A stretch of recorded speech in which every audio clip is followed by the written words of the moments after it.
Students, how are you? कैसे हैं आप सब लोग? सब ठीक है ना? चलिए टॉपिक शुरू करते हैं। आज का हमारा टॉपिक है write an application to your head teacher for sick leave. आप रेगुलर स्कूल जाते हो, लेकिन कभी कभी किसी कारणवश आप बीमार पड़ जाते हो। बुखार आ जाता है, पेट में दर्द है, सिर दर्द है, या बहुत सी प्रॉब्लम्स आ जाती हैं। तो उस दौरान आप स्कूल नहीं जा पाते हो।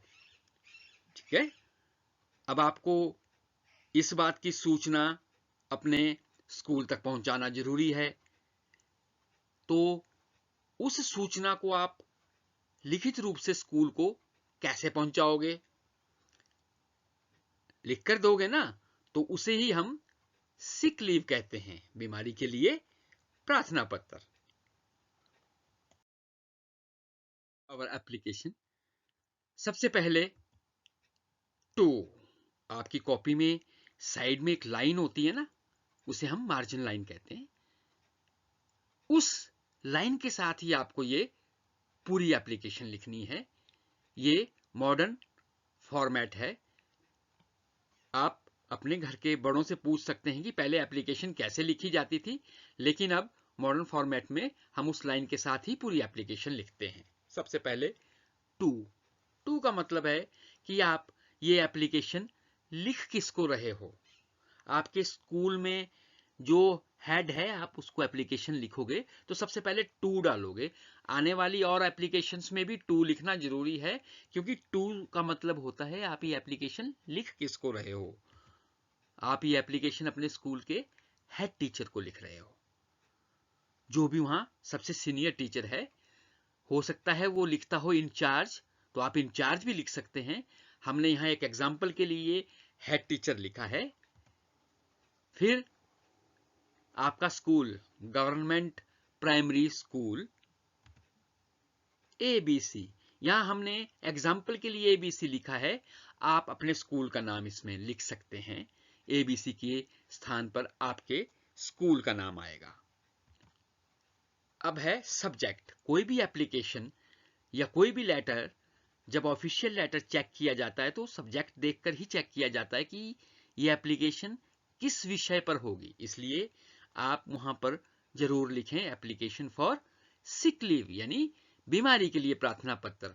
आप चाहें तो इसमें डेज भी डाल सकते हैं, application for 2 days sick leave. Okay, अब उसके बाद शुरुआत होती है आपकी एप्लीकेशन की बॉडी की, कि कैसे लिखा जाएगा। रिस्पेक्टेड सर या मैडम, जो भी आपके स्कूल में है उनके बारे में आप लिखेंगे।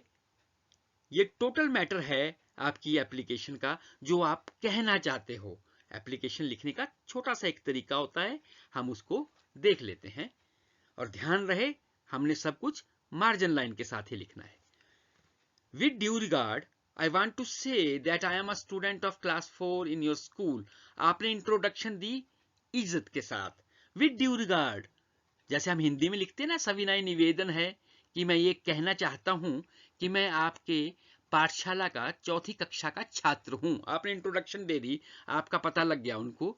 I am suffering from fever, अब आप कारण बताएंगे छुट्टी का।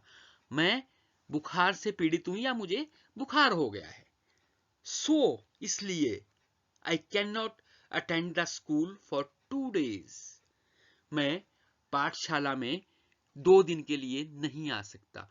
अब आप सीधा सीधा क्लियर कर लें कि आपको जितने दिन की भी छुट्टी चाहिए वो आप यहां मेंशन करें। आई, दैट इज, यानी तारीख बताएंगे आप। हमने यहां जैसे डाला है 21 अगस्त 2021 और 22 अगस्त 2021। तो आप यहां वो डेट डालें जब आप बीमार हैं, ये डेट कॉपी ना करें। उसके बाद आएगा kindly grant me leave for 2 days, मुझे कृपया मुझे 2 दिन का अवकाश प्रदान करें। ये तो थी बॉडी। आपने बताया कि आप कौन से क्लास में पढ़ते हो, आपने ये भी बता दिया कि आपको कौन से क्यों छुट्टी चाहिए, और आपने ये भी क्लियर कर दिया कि आपको कौन कौन सी तारीख की छुट्टी चाहिए। अब लास्ट में आप इस एक्ट के लिए थैंक यू कहोगे अपने हेड टीचर को, सर को या मैम को, थैंकिंग यू। उसके बाद आता है योर्स ओबीडियंटली। अब ये चीज आ रही है कि आखिर ये एप्लीकेशन लिखी किसने। ऊपर क्लास 4 का तो आपने मेंशन कर दिया, लेकिन क्लास 4 के किस स्टूडेंट ने ये एप्लीकेशन लिखी है? योर्स ओबीडियंटली, आपका आज्ञाकारी शिष्य, जैसे हम लिखते हैं आपका आज्ञाकारी नेम। क्लियर है? आप अपना नाम लिखेंगे, क्लास लिखेंगे, आपका रोल नंबर उस क्लास में क्या है उसको मेंशन करेंगे, और डेट लिखेंगे जिस दिन आपने वो एप्लीकेशन उनको देनी है। All clear? उसके बाद लास्ट में पेरेंट्स सिग्नेचर। क्योंकि अभी आप छोटे हो तो आपको अपने पेरेंट्स के सिग्नेचर करवाना बहुत जरूरी है। तो पेरेंट्स के सिग्नेचर से ये साबित हो जाएगा कि ये एप्लीकेशन एक सही एप्लीकेशन है। ऑल क्लियर ना?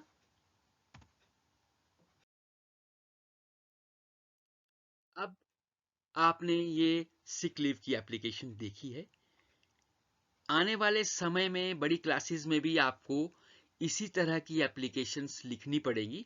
उनमें थोड़ा एलोब्रेट होता जाएगा, आपको जैसी नॉलेज बढ़ती जाएगी आप इसमें और भी मेंशन कर सकते हो। सिर दर्द के लिए है, पेट दर्द के लिए, या कोई और समस्या है, उसी ढंग से आप उस एप्लीकेशन को बड़ी क्लासेस में लिख सकते हो। Thank you very much.